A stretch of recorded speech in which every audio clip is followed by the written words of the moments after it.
Well.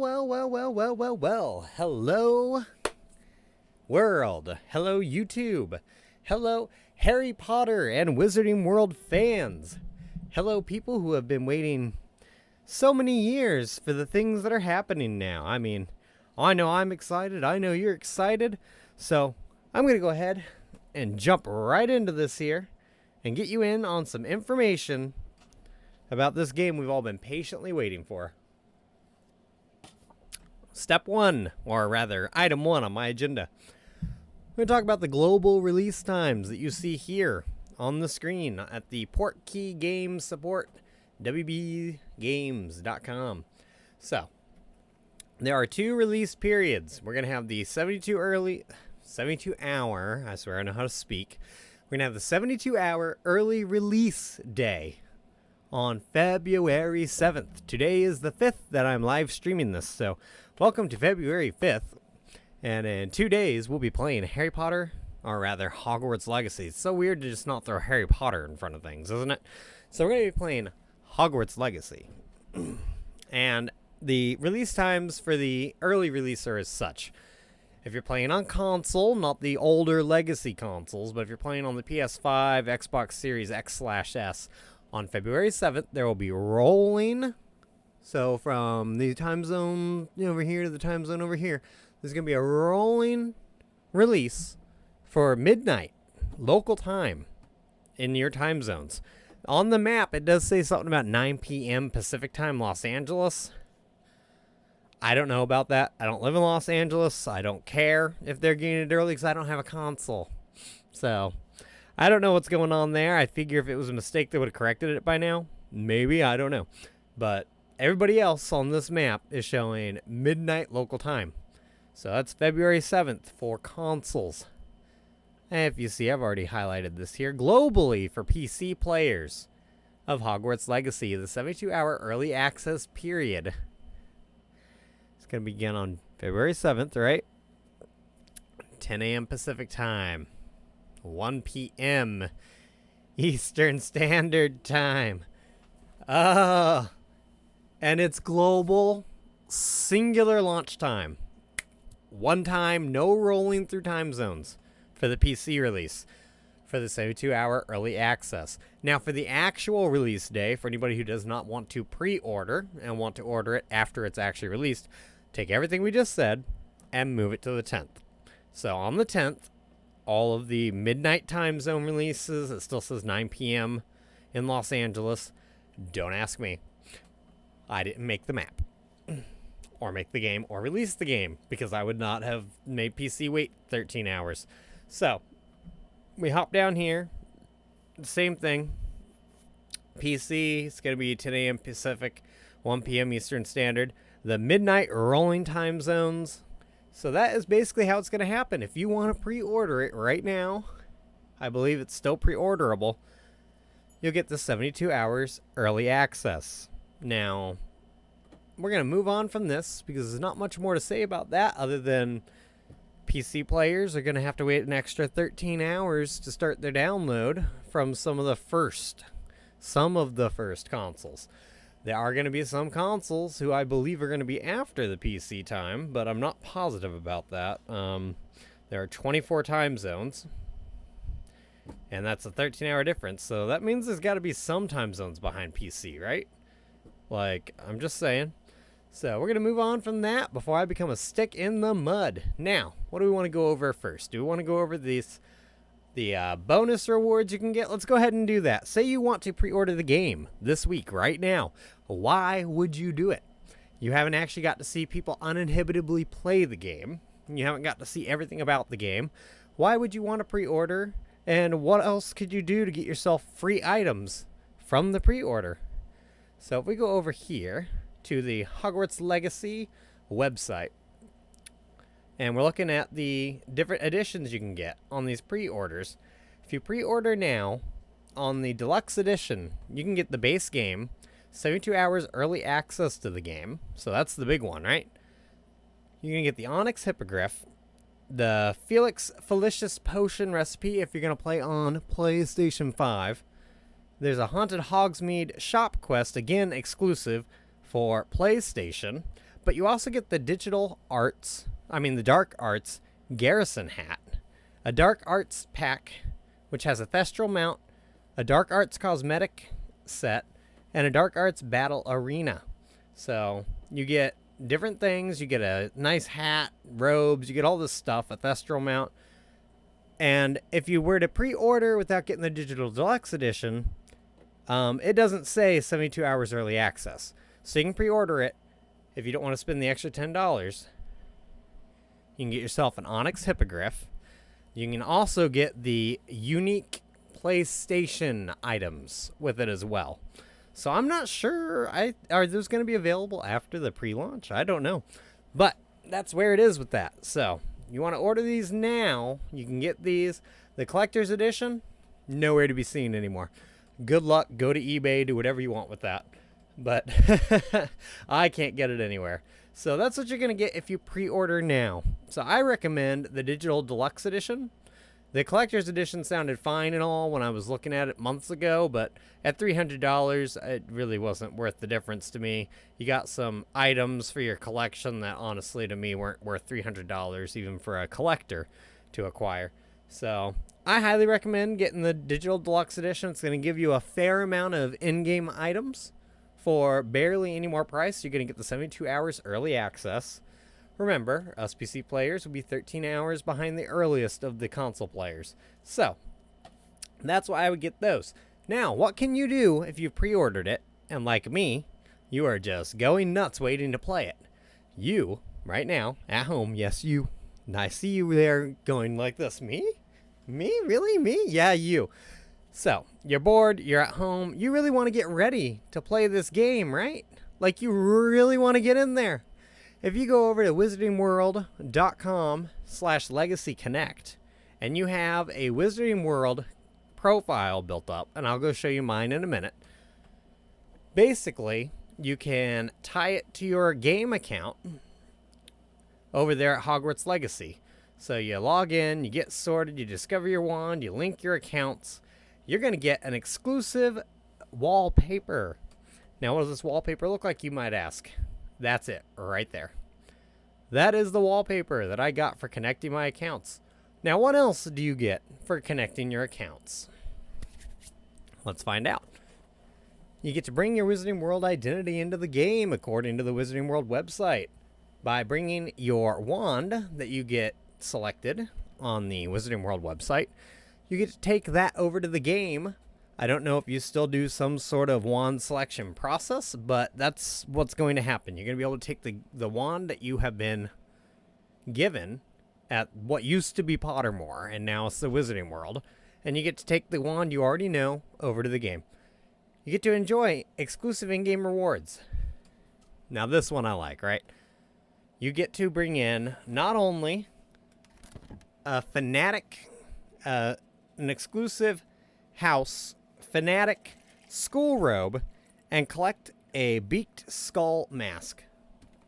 So now, if you're doing the Dark Arts pack, you know, you got your fancy hat and everything, but now you can have like a Death Eater mask going on, this beaked mask here. You don't even have to be a Death Eater, I guess, to wear a mask, but something more like what you saw in the movies for the for a face mask there, and it's a pretty cool looking little beak mask. I mean, I don't think I'm going to try to cover my character's face up often, but if I wanted, it's there because it's free.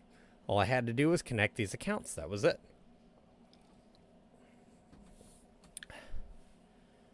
So then we're going to move down to the last thing that you get from linking these accounts.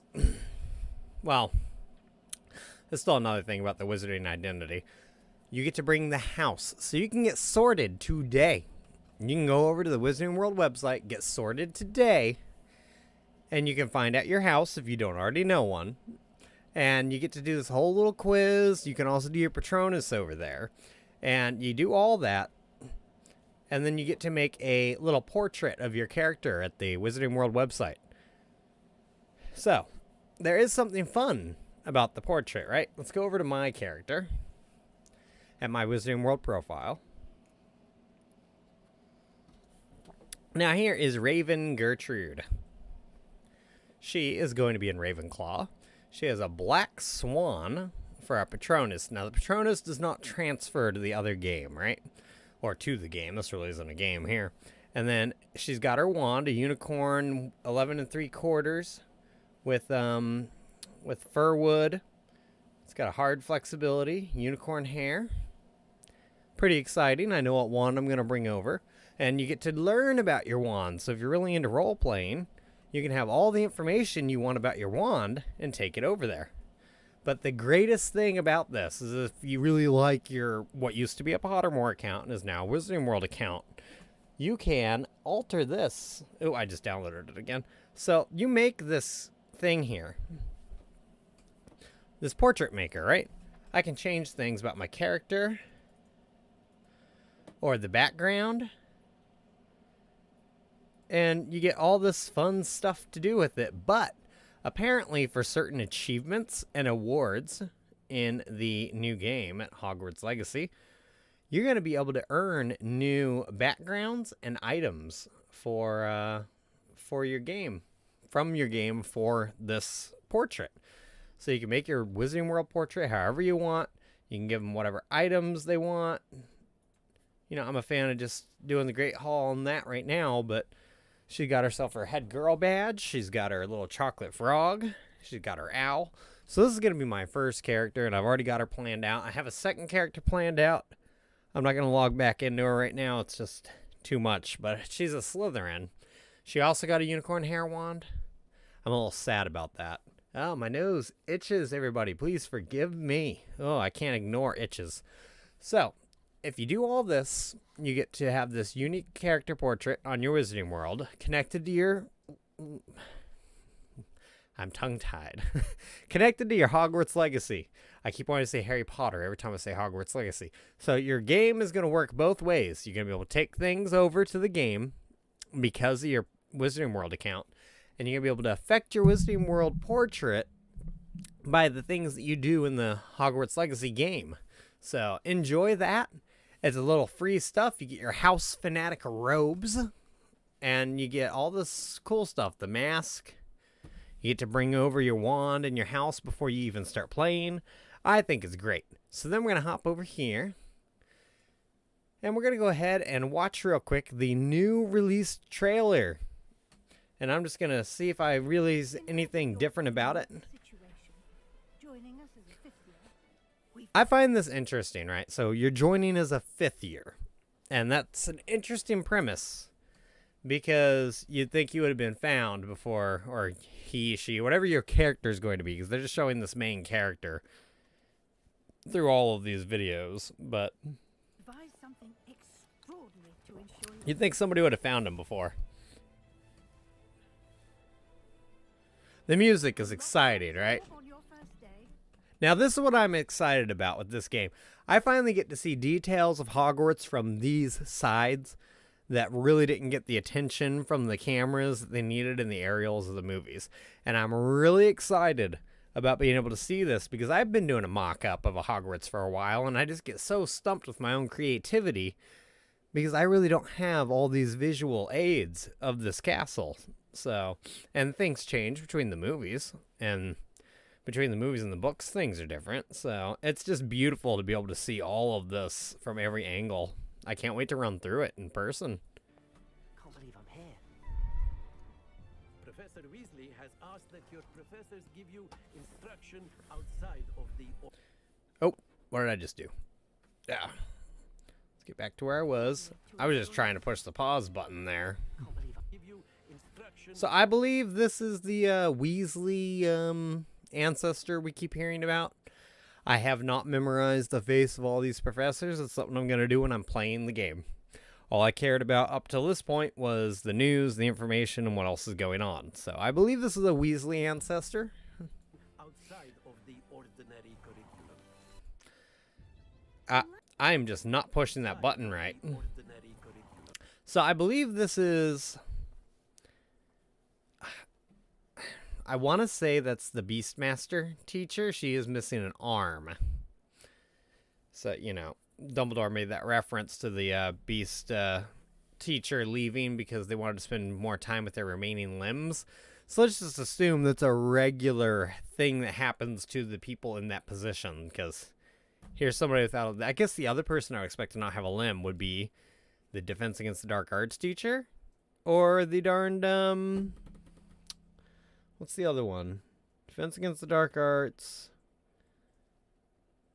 the magical creature teacher, and the herbology teacher. Those are 3 jobs where I think there's a good chance you might be missing a limb. The Defense Against the Dark Arts teacher, probably because either your students will accidentally curse you in class, or you'll have come from like being an aura or something and be missing a limb. You have much to learn. I mean, I think it's exciting to see the different layouts of the classrooms. Witches and wizards to guide you. Herbology is actually going to be important. You're going to be able to use different plants like the mandrake sprouts in combat. It's great. A surprised opponent is a weak opponent. So she's teaching them something about dueling or something. I am very interested to play the combat system. I'm not sure I want to play on hard mode just to prove I can do it. They will test your abilities, both innate. I'm not sure if that was the wand that he's getting presented, or if that's a wand they're showing him. I assume it's going to be his wand, but And learn. this might be the thing that you're going to keep magical creatures in if you collect your own magical creatures. Who knows why you want to keep them in a terrarium in your room of requirement, but there you go. Maybe we get to, milk them for, like, potions purposes, or collect things from them, all that kind of good stuff. Done it! I am wary of how much time the new 5th year seems to be spending away from the castle. No need for theater. I believe this guy right here is the big baddie. And another thing I know is that a lot of the big baddies that wear that top hat thing, they are duelists. So they're like a very high-level combat character. Patrick's? I'm only here for this one anyway. What do they want with us? Now that interests me. It kind of looks like Salazar Slytherin's thing in the Harry Potter movie. I don't remember it being described this big in the book, if there was any description of the statues in the Chamber of Secrets. But I believe this is Merlin. The Hogwarts students. I have a rare ability to see whispers of ancient magic. Now, as a person playing a video game, I could have done without the I have a special ability or hero story. I could have just gone with I'm a student at Hogwarts. And, let's try to be extraordinary. But no, we went with the whole hero symptomology of, oh, they got to be special and meant for something. I mean, just too many stories go along that route. Extraordinary. It's a powerful magic that should only be wielded by a select few. He's talking about ancient magic. The path we're on is terribly dangerous. But I do not know where it leads. Now, that thing was interesting. That makes me want to know more about the magical beast class. And that is a troll in battle armor. Question 1. Who's he working for? Question 2. How'd they get him to stand still to fit him for armor? Just saying. But it looks like he's blowing it up. So you get to use unforgivable curses, which are, as far as I know, not unforgivable yet anyway. I mean, it's still bad to kill people, I guess, but, you can actually do it in this game, which is good. I can't wait to see how they balance that.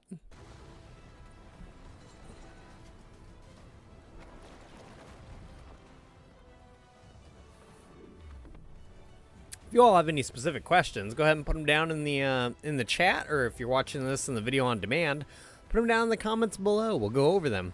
This right here, that is like a dragon cockfighting ring. So the bad guys, fighting animals outside of Hogsmeade in a ridiculously expanded interior of a tent. I'm afraid you're on your own. I've ensured that we have a moment to ourselves.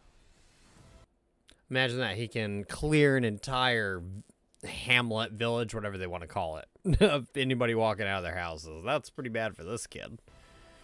I think that's the Onyx Hippogriff. I'm not positive.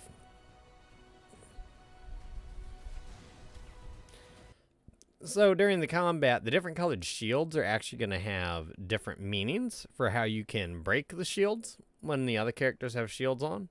So that's something we're going to have to learn with the combat system.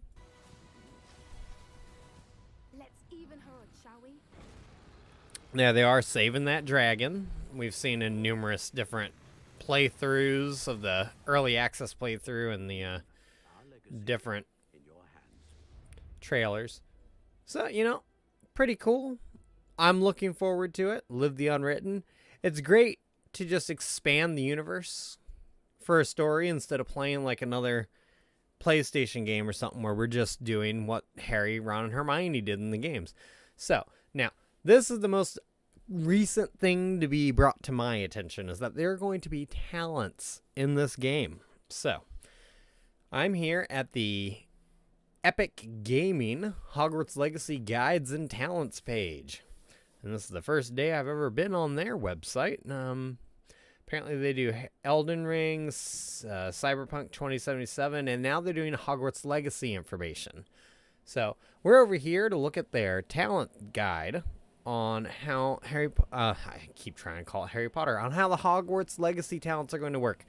Now, from what I read earlier, there are 48 total talent points to choose from, but you're only going to have access to 36 of them. Yes, that's the second bullet point here, actually. So, from what everybody's telling me, there's no way to respec. So, whatever you choose is what you're going to have. So, I don't know about everybody else. It's not like a major big MMORPG. This is a play it at home myself thing. If I don't like the way talents or something work out the way I choose them, I can either play through the game and then do it differently on my next playthrough, or just delete that playthrough and start all over again. But there's only like 12 points you're not going to have access to, so I figure you'll figure it out, right?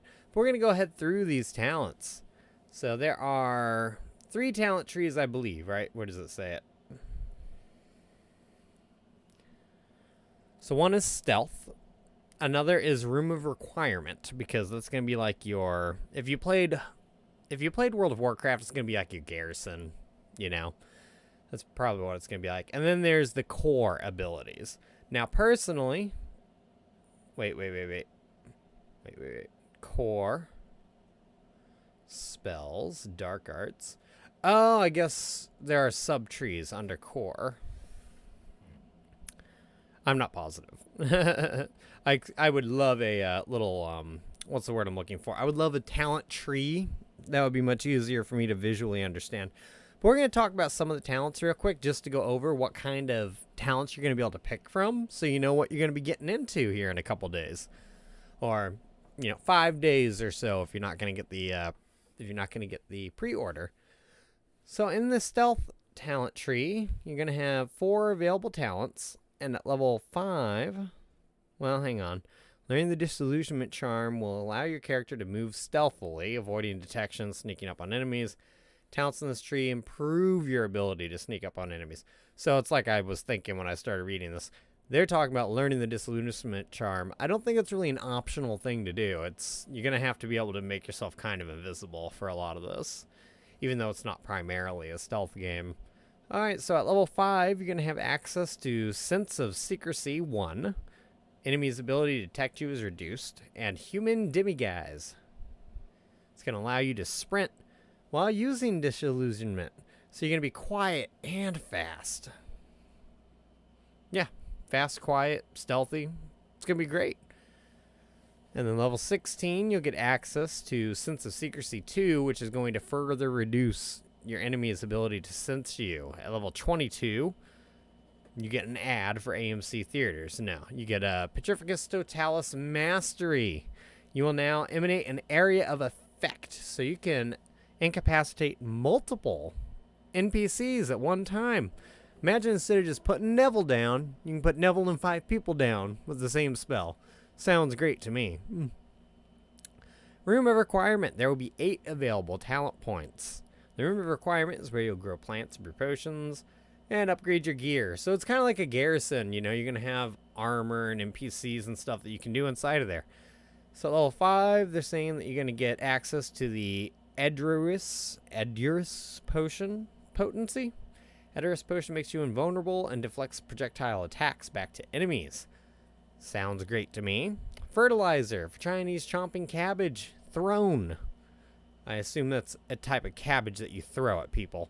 So a second chomping cabbage is generated and released at no cost. So it's going to double your throwing a plant at somebody. That's great. Imagine attacking somebody with a couple chomping heads of lettuce. Good luck getting kids to eat vegetables after this.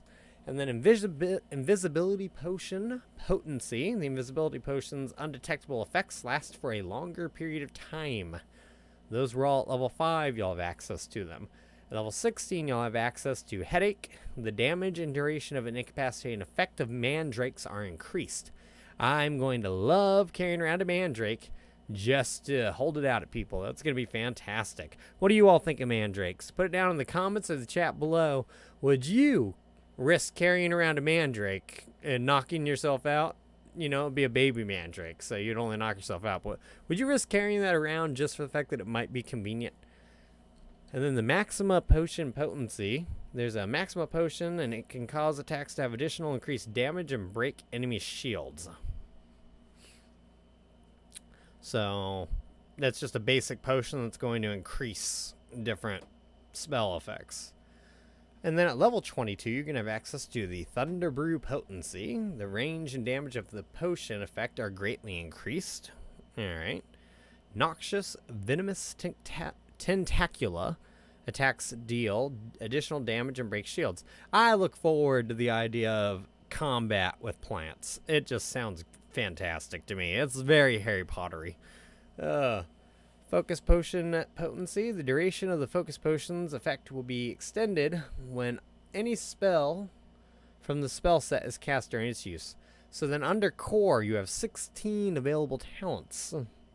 They're going to improve your overall effectiveness. Let's just think of it like your core curriculum classes make you a more rounded person. That's what these are going to do. At level 5, you're going to get access to the following. Ancient Magic Throw Expertise. So when you throw, catches and throws disarmed enemy weapons. Magic Throw catches and disarms enemy weapons. Interesting. No, throws disarmed enemies' weapons. So, like, you can disarm somebody, but then you can throw their weapon further away from them. I guess that would keep them out of combat longer. Spell Knowledge 1. A new spell set is added. Hold right trigger 2 and right trigger. And tap... I don't know what those are. I don't know. I got a controller for this game, but I haven't used a controller in years. And tap one of your directional arrow keys to swap an unlocked spell set. Is that like nesting the spells into the thing? I guess that's what it is. More access to on-command spells. Basic Cast Mastery. Basic cast impacts reduce spell cooldowns. Protego Absorption. Successful Protego blocks will continue to the Ancient Magic meter. Will contribute to the Ancient Magic meter. So Protego, when you absorb things with Protego, it's going to add to your Ancient Magic. And that's like, I guess, the whole thing we're doing in the game is we're trying to learn and absorb and get empowered by Ancient Magic. Swift. Holding down dodge allows you to vanish quickly and reappear nearby. Note, it's that dodge where you turn into a light and do a whole dash, which was shown in the trailers. I'm going to have to look back. I don't remember that one. Spell Knowledge 2. A new spell set is added. Hold some triggers and tap one of your directional key and arrows to swap to an unlocked spell set. I think those are like nesting spell sets, which give you access to more on-demand spells. Wiggenweld Potency. Anybody who remembers playing the original Harry Potter games on PC and stuff, we had Wiggenweld potions. It heals you to a greater effect. It's basically a healing potion. That's what a Wiggenweld potion is. At level 16, you're going to get Revelio Mastery. It's going to increase the range of Revelio. And apparently you're just going to walk around Revelio this entire game because, you know, you're going to find things everywhere, I guess. And then Spell Knowledge 3. So at level 16, you'll be able to unlock a third Spell Knowledge. A new spell set is added. And then it goes into whatever triggers you're going to use to unlock the to get into the sub-menu. Basic Cast Airborne Absorption. So you're going to have basic cast impacts on airborne enemies that contribute more to the Ancient Magic meter. So if you hit people when you have them lifted up in the air, you get more Ancient Magic. Is that what that's saying? That's what I think it's saying. I haven't played the combat yet, so I'm not sure about all of that. We'll find out in 2 days, won't we? And then the evasive absorption and the... Well, hang on, I forgot the Protego expertise. So blocking a spell with perfect Protego will send 2 projectiles back at the enemy. I like the idea of being able to block and attack with a single thing. That is the kind of thing that I would spec into, personally, for myself. Why shouldn't I make a defense an offense? It only makes sense to me. Evasion absorption. Successfully evading an unblockable attack with dodge contributes to the ancient magic meter. So if you, dive out of the way of a Vada Kedavra, you're going to get more of your empowerment. I guess that's great. Stupefy mastery. Enemies struck with Stupefy remain stunned for a longer period of time. I'm all about extending CC. Why not? I guess if you're a Dark Wizard, it doesn't matter. You can permanently CC somebody. And then you get a Weaken Weld Potency 2, which heals it for a greater effect than at Weaken Weld Potency 1. Level 22, you're going to have access to Protego Mastery. It's going to do, So, if somebody hits you, and they've already shielded, or there are shielded people around, and you use the Protego, it's going to release a damaging blast that breaks enemy shields. Pretty cool. Stupefy expertise, another longer... No. This one adds direct damage with the impact. Oh, look at that. Not only do you get to stupefy them for a bit, you get to add extra damage. And again, why not make the CC do more health point damage? I'm for that. I'm for improving things that don't require extra work. I always take passive improvements over an active new spell or something. And then under spells, you're going to have 10 available points. And at level 5, the first one you're going to see on the list here is Incendio Mastery. Casting Incendio is going to unleash a ring of flame around you. Accio Mastery. I always called it ACO until the movies, and they called it Accio. But then again, they couldn't pronounce bow battens properly in the movies either. So, Accio Mastery. Enemies near a target summoned by Accio are also pulled to you. I can see that being good and bad. Certain enemies I might not want to bring closer to me, like the goblins or something. Other enemies, I guess it just gives me a time where they'll be CC'd while they're being pulled to me, and that might be to my advantage. Leviosa Master. You will now bring the enemies around things you Leviosa up as well. Defendo Mastery. Defendo casts Slice through impacted enemies to strike additional targets. Huh. Is that saying that if I try to do it to somebody behind other people, it goes through them? Or if I do it to somebody, then it just finds other people to go through? Not sure, but we'll see in a couple days what that actually means. And then Depulso Mastery. Casting a Depulso releases an additional blast directly around you. Confringio Mastery. Confringio impacts produce fiery bolts that seek enemy targets. Ooh. I like the sound of that.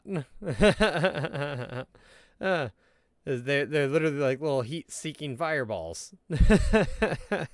That'd be fantastic. I'm gonna talent into that. I just want to watch people try to outrun them. 16. At level 16, you'll have access to the following: Glacius Mastery. Striking an enemy frozen by Glacius is going to blast damaging shards outward from the target. Hopefully, they can't affect you as well. Descendo Mastery. A Descendo Slam creates a damaging shockwave around your target. Oh, because when you lift people up and then you bring them down real quick. I see. I like that. Bombarda Mastery. Bombarda causes an explosive blast with a massive area of effect. I love AoE. And level 22, you'll have access to Transformation Mastery. Enemies struck with the transformation spell transform into explosive objects. So it's like a transfiguration spell? I mean, I know my characters are going to do everything transfiguration she's able to do. That's going to be her jam. I tell you what. My first character, anyway. I don't think my Slytherin's going to care about transfiguration. Now, under the Dark Arts, here you will have an available 10 talents. What are you going to do with them? What am I going to do with them? Let's plan it out now, all right? So, at level 5, you'll have access to the Stunning Curse. Stupefy has the same effect as a curse to the enemies. And what they're saying here is that the cursed enemies take increased damage. So now it's just going to turn the stunning curse. It's going to turn Stupefy basically into a curse. Because it's not a curse. It's a counter charm or something. Or counter spell or whatever it was. No, Stupefy. Stupefy was I think it was a charm. God, I'm going to have to get my whole little book out, aren't I? Blood Curse. Dealing damage to a cursed target inflicts damage to all cursed targets. What? So stupefy everybody at the beginning of the match. And then Blood Curse is going to, if you deal damage to any of them, they all get hurt. It's great. Get yourself into a corner where only one of them can see you. You can kill all the other ones while only killing that guy. Sounds great to me. Disarming Curse. Expelliarmus now has the same effect as a curse to enemies.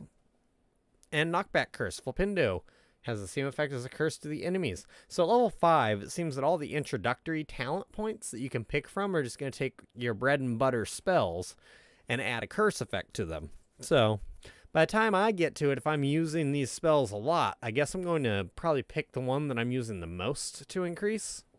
And then see what we're going to do here at the second tier at level 16. Slowing Curse. Arresto Momentum. That's the one Dumbledore used in the movies with his hand when Harry was falling off his broomstick during the third year Quidditch match. So, Arresto Momentum has the same effect as a curse to the enemies. It seems to add just the curse to a lot of things, doesn't it? Enduring Curse. A cursed effect remains on an enemy for a longer period of time. That sounds like a good idea. I'm not sure about the Slowing Curse, but the Enduring Curse, and knocked with whichever one of these are your main attacks, sounds like a good bet. So Enduring Curse, and make it longer. Crucio Mastery. Now we're getting into the big baddies, aren't we? And these are still at level 16, mind you. Crucio Mastery.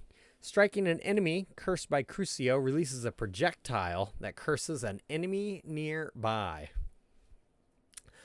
Do with that what you will. I don't think my first character is going to specialize in dark arts. She's going to learn them. She's a Ravenclaw. She's going to be all about that, but she's not going to use them often, if at all, if she can help it.